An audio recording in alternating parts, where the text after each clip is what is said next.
So guys, in the last video that we're gonna talk about the new stuff that was in the community update that we had. We're gonna talk about mechanics and other things, extra stuff, okay? So we have some very cool stuff that I need to talk about. The first one is probably the most important one. It might be boring for you guys, but this thing will make a lot of difference, especially in ground battles, okay? Especially in ground battles.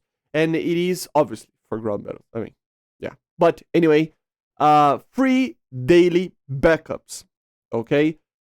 Basically, we will have some backups for free daily, which helps a lot. Why is that? Because especially for ground battles, maybe Naval, maybe Air Arcade can also have that, but ground battles specifically have a lot of troubles, a lot of problems with premium vehicles, because people buy a premium vehicle, of course, and then they only have that vehicle. And normally, because you are buying a premium vehicle, you don't have that tech tree researched, meaning you can only spawn in one time with that premium vehicle, and then you die and you have to get out of the battle. You see these a lot in ground battles. This is bad for the player that gets a lot less reward for the game itself because he's spending less time on the game. It's bad for the team because you have less help to win the match, and if you win, you get also more points. So overall, it is a problem that affects multiple ranks because of the amount of premiums that we have in the game, right?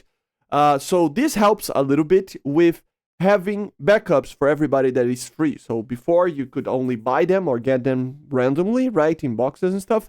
But now you can actually have them, you will be able to have them like for free every day, okay? All nations, all ranks, all modes. It will be a general, like, universal backup, okay? One thing that you have to have in mind is that maybe it will not come in the upcoming major update, probably in the near future. So we don't know. In the probably next 2 patches, we will see this happening. So very cool feature that helps a lot. Then we have a cooler feature if you like data, if you like learning about stuff.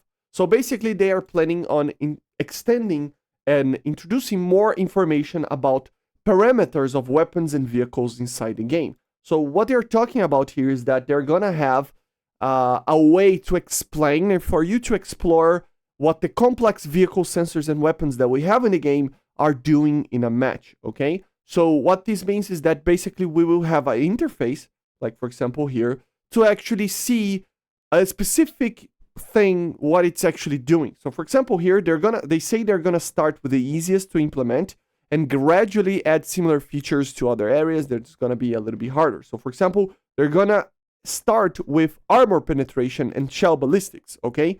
So for example here, it's a very, very work in progress, early work in progress model out of it, but you can see clearly here. So you will have kind of a UI on a hanger that you can compare ballistics of shells that you are using in your tank, penetrations, etc., right?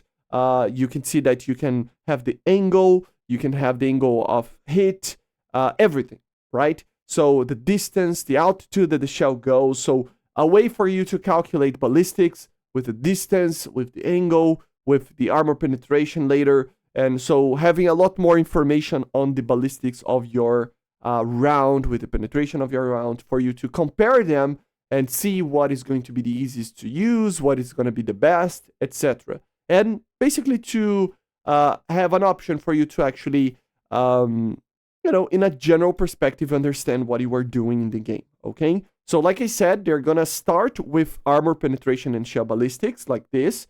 But then they say they're going to do this with guided missiles as well. This is going to be amazing. Why is that? Because you can finally compare, for example, maybe the ballistics itself, the aerodynamics, but basically, it's kind of a ballistic kind of graph like this, of range of everything. Maybe we will not have to use StatShark to actually understand what is happening with a guided missile, right?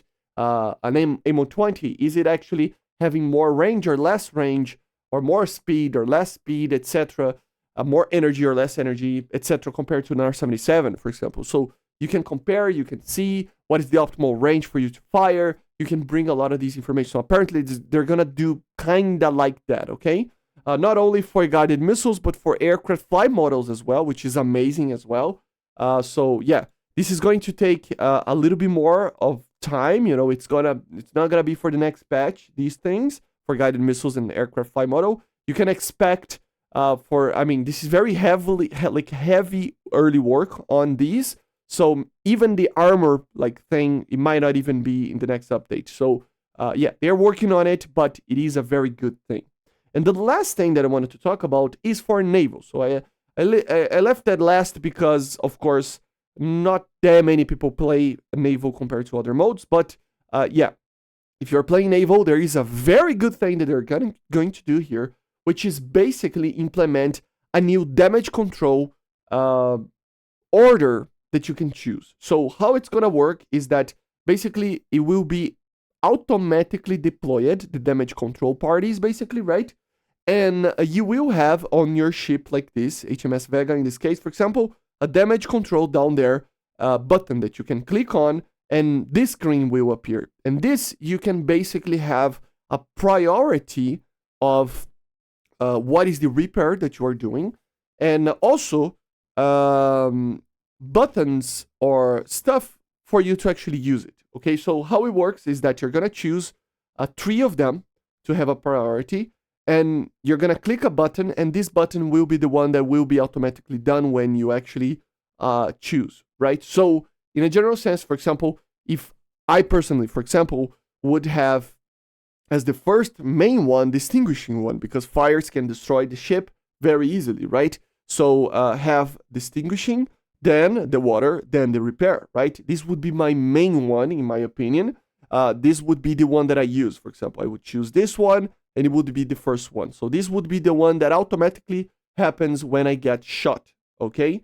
The second one that I would put here is, for example, unwatering.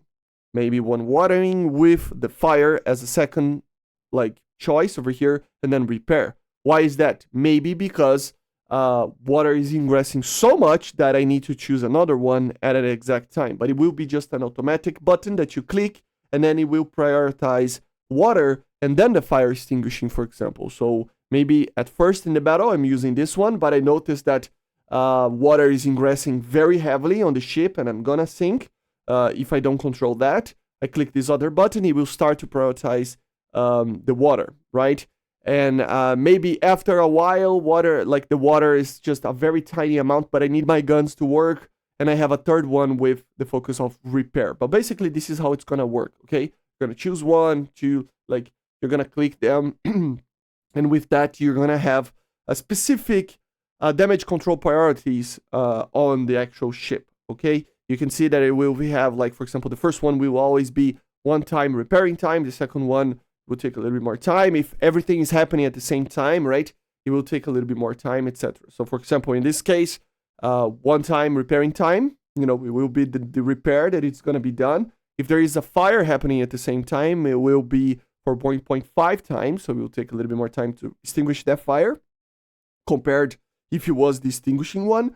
And then the 2 times in the third one. So in this case, unwatering time, for example, will take twice as much as if it was this one, right? So if it was that one, right? So very cool. Like, it's a little feature that I think will help naval players to actually survive a little bit more. And I think it's, yeah, very cool, especially because, guys, this will be basically a choice that you do before the damage or during the damage, but normally before, right?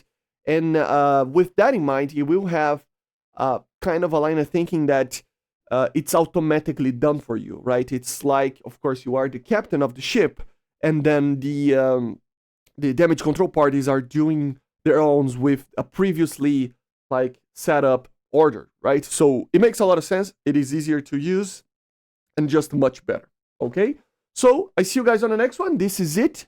Nothing crazy. I already did the other videos talking about the new vehicles, Korean, you know, the Korean tech tree that it is going to come. So many cool stuff, you know, and yeah. So this is basically it. The last thing is that, of course, you can buy the War Thunder Community Update Pack over here for $4 as well. So I'll leave the link in the description. I see you guys on the next one. Make sure to subscribe, leave a like, leave a comment. And, of course, thank you all the patrons and members. You always make this possible, okay? See you guys. Bye.